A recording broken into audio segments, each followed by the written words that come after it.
হে ভগবান, হে ঈশ্বর, তুমি আমার ভাগ্যটা কেন এমন করলে ভগবান? আমি কি এমন অন্যায় করেছিলাম তাই তুমি আমার সঙ্গে এরকম করলে? যে যা চেয়েছে আমি সেরকমভাবেই তার সঙ্গে চলেছি, তবুও আমি কার কি অনিষ্ট করেছি ভগবান, তাই এত বড় শাস্তি দিলে তুমি আমায়? আমি কি মা হওয়ার উপযুক্ত নই ভগবান, তাই তুমি আমার কোলটাকে খালি করেই রেখে দিলে? কি পাপ করেছি আমি, কার কি অনিষ্ট আমি করেছি ভগবান, তাই তুমি আমাকে এত বড় শাস্তি দিলে? আরে, তুমি এইখানে বসে আছো? সারা বাড়ি সারা পাড়া খুঁজে আমি চলে আসলাম, আর তুমি এইখানে বসে আছো? হ্যাঁ, শুধু বসে বসে ন্যাকা কাঁদলা কানলেই চলবে তো? ঘরের কাজবাজ সব কে করবে শুনি? বিয়ে হয়েছে তো 10 বছর পেরিয়ে গেল বাপু, এখনো একটা নাতিপুতির মুখ দেখতে পারলাম না। কি অলক্ষী মেয়ে যে আমার ঘরে ঈশ্বর পাঠিয়েছে কে জানে বাবা। না রূপ আছে, না গুণ আছে, না মা হওয়ার ক্ষমতা আছে।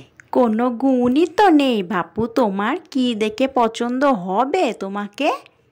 যদি ঠিকঠাক করে কিছু পারো সেটা হচ্ছে ঘরের কাজ, তবুও তাতে মন নেই তোমার। তুমি কি চাইছো কি বলো তো, যেইটা একটু ভালো মতো পারো সেটাতেও দেখছি মন নাই। তুমি কি তোমার বাবার বাড়ি চলে যেতে চাও? আমি কি বাবু আসলে বলবো তোমায় তোমার বাবার বাড়িতে রেখে আসতে? আরে না না মা, এমন কথা একদম বলবেন না। আমি এই তো রান্নাবান্না সেরে এসেছি, এই তো আমি যাচ্ছি, গিয়ে বাসনপত্র ধুয়ে সব পরিষ্কার করে নিচ্ছি। আপনার ছেলেকে কিচ্ছু বলবেন না মা। আপনার ছেলেকে কিচ্ছু বলবেন না মা? আমার হয়েছে যত জ্বালা। 10 বছর হয়ে গেছে তুলসীর বিয়ে হয়েছে, কিন্তু এখনও সে সন্তানাদির মুখ দেখতে পায়নি। এটাই হচ্ছে তুলসীর সব থেকে বড় দুঃখ। তুলসীর স্বামী রাজু শহরে কাজ করে। তুলসী তার শাশুড়ি মায়ের সঙ্গে গ্রামের বাড়িতেই থাকতো, কিন্তু তুলসীর এত বছর যাবৎ সন্তানের মুখ না দেখতে পাওয়ায় তার শাশুড়ি তার উপরে খুবই বিমুখ। তুলসীর শাশুড়ি তুলসীকে সবসময়ই নানা কারণে কথা শোনাতে থাকতো। এ কারণেই তুলসীর মন সবসময়ই খারাপই থাকতো।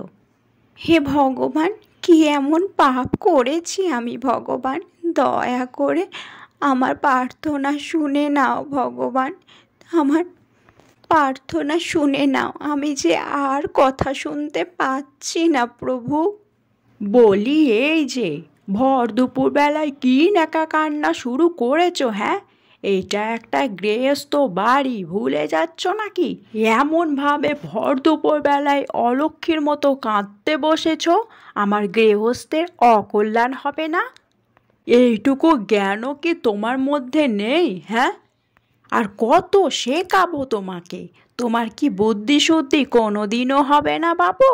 যাও যাও, না কেঁদে রান্না বসাও গে, যাও। শাশুড়ি মায়ের কাছে নানা রকম কথা শোনার পর তুলসী রান্নাঘরে চলে যায় রান্না করার জন্য। তুলসী সংসারের সমস্ত কাজ একাই সামলাতো, তার শাশুড়ি কুটোটি নেড়ে দুটোটি করে সাহায্য করতো না। এই যে নবাব কন্যা, বলি এখনো এত বেলা অবধি ঘুমিয়ে আছো?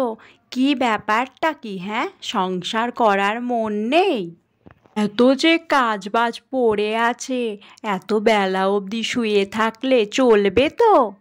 বলি কি হলো, কি কানে কথা যাচ্ছে না, শুনতে পাচ্ছ না? হ্যাঁ মা, আমার শরীরটা কাল রাত থেকে খুব খারাপ মা, সেই জন্য আমি সকালে উঠতে পারিনি। সারা রাত ভালো মতো ঘুম হয়নি মা, গায়ে খুব জ্বর। এই শোনো, এই সব রোগের ভান অন্য কোথাও দেখিও। তোমাকে আমি হাড়ে হাড়ে চিনি, তুমি কেমন মেয়ে বাছা। এত অভিনয়ও তুমি করতে পারো? হ্যাঁ, শিগগিরই ওঠো, ওইসব জ্বরের ভান ছাড়ো, গিয়ে রান্না বসাও গে বাবু। খুব গরম পড়েছে, রান্নার কাজ আমি করতে পারবো নি। মা, সংসারের সমস্ত কাজ তো আমি করি, কোনো দিন আমি আপনাকে তো কিছুই করতে বলি না।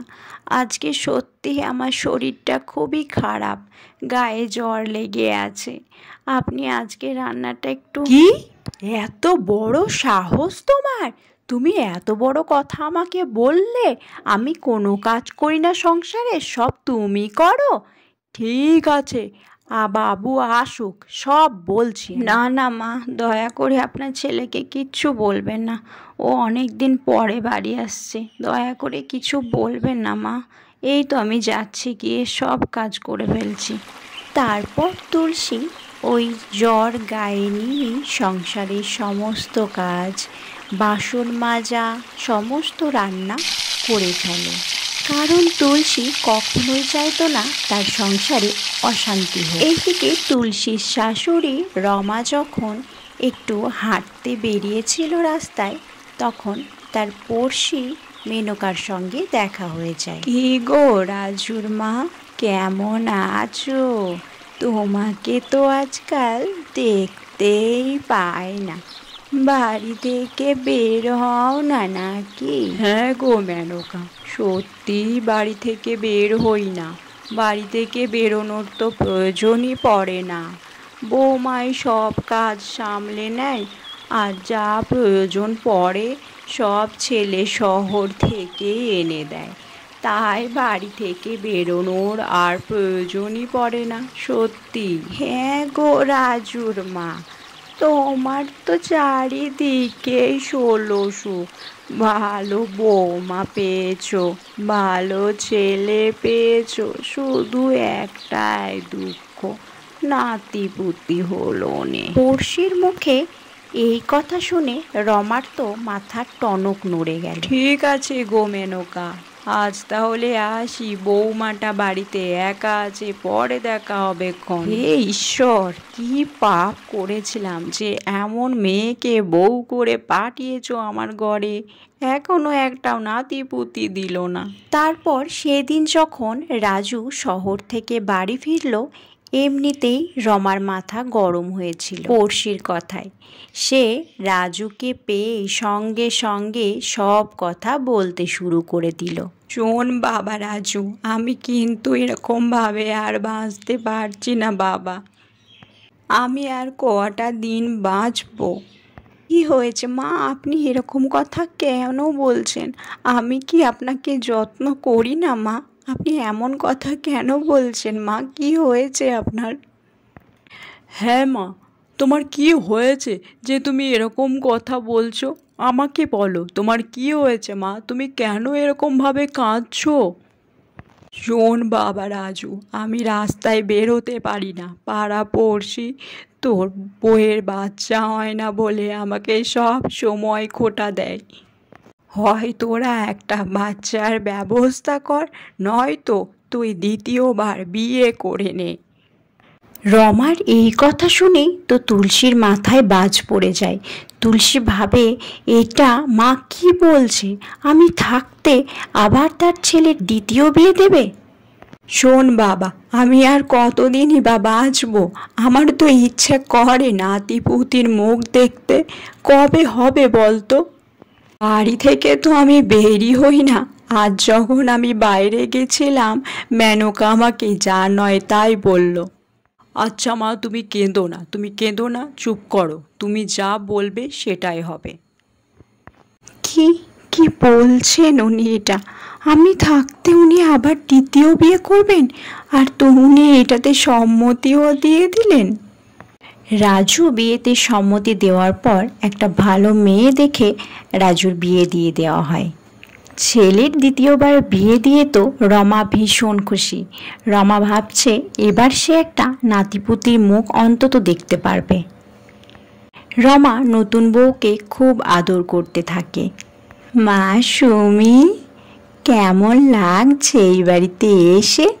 এইটা কিন্তু তোমার নিজের বাড়ি, নিজের মতো করে থাকবে, যা কিছু প্রয়োজন হবে আমায় বলবে। এই সব কথা শুনে তুলসী ওখান থেকে দৌড়ে বেরিয়ে যায়। সুমি এ বাড়িতে নতুন এসেছে। সুমি সবাইকে ভালোভাবে দেখে বুঝে নিচ্ছে কে কেমন মানুষ। সুমির তুলসীর এই দৌড়ে বেরিয়ে যাওয়া দেখে খুবই কষ্ট হলো। সুমি বুঝতে পারল যে তুলসীর সত্যিই খুব কষ্ট। পরদিন রাজু যখন শহরে চলে গেল তখন তিনজনেই বাইরে দাঁড়িয়েছিল।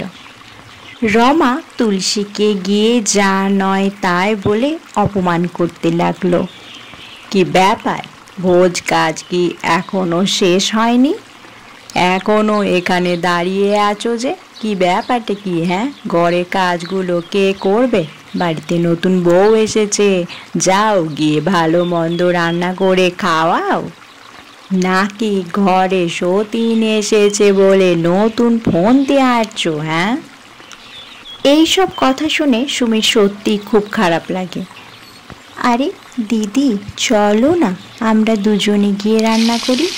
তুলসী সুমির কোনো কথার উত্তর না দিয়ে সোজা রান্নাঘরে এসে রান্নাবান্না সেরে নেয়। তারপর বাসন কোসন নিয়ে পুকুর ঘাটে মাছতে চলে যায়। সংসারের সমস্ত কাজ সেরে তুলসী যখন ঘরের মধ্যে বসেছিল ঠিক তখনই তুলসী দেখে সুমি তার ঘরের মধ্যে আসছে। তুলসী বিয়ের পর থেকে যে ঘরটায় থাকতো সেই ঘরটা এখন সুমি থাকছে। তুলসী সুমিকে দেখে ভয় পেয়ে যায়। তুলসী ভাবে সুমি আবার তাকে কথা শোনাতে এসছে। কি হয়েছে সুমি, তুমি আমার এই ঘরে যে? তোমার কি কিছু লাগবে? কিছু দরকার ছিল তো আমাকে ডেকে নিতে। এখানে কেন আসতে গেলে বলো? আমাকে একবার ডেকে নিতে, আমি চলে যেতাম। আরে না দিদি না, আমার কোনো দরকারের জন্য আমি তোমার কাছে আসিনি। আর আমার যদি কিছু দরকারও পড়ে সেটা আমি তোমাকে কেন হুকুম করব বলো দিদি? তুমি তো এই বাড়ির কাজের লোক নও। তোমার শাশুড়ির মতো আমি অত বড় বাড়ির মেয়ে নয় বাপু। আমার প্রয়োজনের জিনিসটা আমার নিজে হাতে নেওয়ার অভ্যেস রয়েছে। আর শোনো দিদি, তুমি আমাকে এরকম ভয়ে ভয়ে থাকবে না। আমি কিন্তু তোমার ছোট্ট বোনের মতো। আমাকে তোমার ছোট্ট বোনের মতোই ভালোবাসবে, বুঝলে? জানি গো দিদি, তোমার উপরে অনেক অন্যায় হয়েছে, কিন্তু বিশ্বাস করো আমার কিছু করার ছিল না। আমার তো ছোটবেলা থেকে মা বাবা নেই। মামা মামির কাছে আমি মানুষ। তো মামি আমাকে জোর করে বিয়ে দিয়ে দিয়েছে একরকম। বিশ্বাস করো দিদি, আমি জানতাম না যে ওনার আগের স্ত্রী রয়েছে। আমাকে বলা হয়েছিল আগের স্ত্রী মারা গেছে। না না সুমি, তোমার এতে কোনো দোষ নেই, সবই আমার ভাগ্য। নইলে বিয়ের 10 বছর পরেও কি কোল খালি থাকে বলো? ভগবানের কাছে কি পাপ করেছি কে জানে। আরে দিদি, তুমি এরকম করে একদম ভাববে না তো। শোনো, এখন আমি চলে এসেছি, তোমার ছোট্ট বোন। তুমি এখন সবসময় হাসি খুশি থাকবে, আর তোমার খুশি থাকার দায়িত্ব হচ্ছে আমার। তোমার শাশুড়িকে আমি এমন টাইট দেব না দিদি, বুঝতে পারবে। আর তোমাকে কোনো দিনও জ্বালাবে না। না না সুমি, তুমি এমন কি করবে? এরকম কিছু করতে যেও না। না না দিদি, এমন কিছু করব না। তুমি দেখো না আগে আগে কি হয়। আর তোমার শাশুড়ি তো আমারও শাশুড়ি নাকি? এমন কিছু করব যাতে উনি বুঝতে পারেন আর তোমাকে কোনো কষ্ট না দেয়। সাপও মরবে, লাঠিও ভাঙবে না। তুলসীর সঙ্গে দেখা করে যখন সুমি ঘরে আসছিল তখনই রমা বাইরে বসেছিল। কি ব্যাপার নতুন বৌমা, কোথায় গেছিলে ওইদিকে? কথা না বলে চলে যাচ্ছ যে? কি হয়েছে মা? কোথায় গেছিলে? আরে মা, কোথাও যায়নি, একটু দিদির সঙ্গে দেখা করতে গেছিলাম। গিয়ে দেখে এলাম ঘরে আদেও আছে তো নাকি অন্য কোথাও চলে গেছে আবার। এখন যা দিনকাল পড়েছে কাউকে বিশ্বাস নেই মা, যে কেউ যা কিছু করতে পারে। শুনুন মা, আপনিও কিন্তু সাবধানে থাকবেন। মানে কি বলছো কি নতুন বৌমা? কিছুই তো মাথা ছাতা বুঝতে পারছি না তোমার কথার। পরিষ্কার করে বলো দেখি বাপু, কিছু বুঝতে পারছি না। পরিষ্কার করে বলো দেখি বাপু। আর তুলসীর ঘরে বা তোমার যাওয়ার কি দরকার? কিছুই বুঝি নে তো আমি। খোলসে করে বলো তো। আরে মা, আপনি তো দেখছি কিছুই জানেন না। এখন অনেক নিয়ম রয়েছে। আপনার ছেলের একটা বউ থাকা সত্ত্বেও আপনি আবার আপনার ছেলের দ্বিতীয়বার বিয়ে দিয়েছেন। এটাতে কিন্তু অনেক ক্ষতি হতে পারে আপনার। আপনার বড় বৌমা যদি মনে করে যে আমায় এই বাড়ি থেকে তাড়িয়ে দেবে, সেটাও কিন্তু সে করতে পারে। আর যদি মনে করে আপনাকে সাজা দেবে, সেটাও কিন্তু সে করতে পারে। তাহলে আপনার আর আপনার ছেলের দুজনেরই কিন্তু সাজা হবে। এই সব নিয়ম রয়েছে মা। এখন দেখুন, যদি আমাকে এই বাড়িতে রাখতে হয় আর আপনি আর আপনার ছেলেকে ঠিকঠাক মতো থাকতে হয়, তাহলে দিদিকে মানে তুলসীকে তো একটু আদর করে রাখতেই হবে। নইলে সে যদি কোনোরকম কোনো ব্যবস্থা নিতে চায়, সেটা কিন্তু সে নিতে পারে।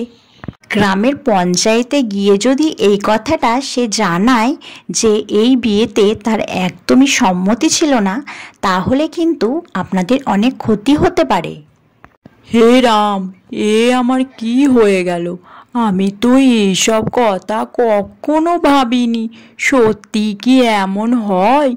আমাদের যুগে তো বাপু এমন হতো না। রমা এই কথা জানার পর থেকে তুলসীকে আর কথা শোনাতো না, তুলসীকে কষ্টও দিত না। বুদ্ধিমতী সুমি বুদ্ধির জোরে একটু হলেও তুলসীর জীবনে শান্তি ফিরিয়ে আনতে পেরেছে। যেহেতু সুমিও ছিল অনাথ, সেই জন্য সে তুলসীকে পেয়ে ভীষণ, কারণ তুলসীও সুমিকে নিজের বোনের মতোই ভালোবাসতো।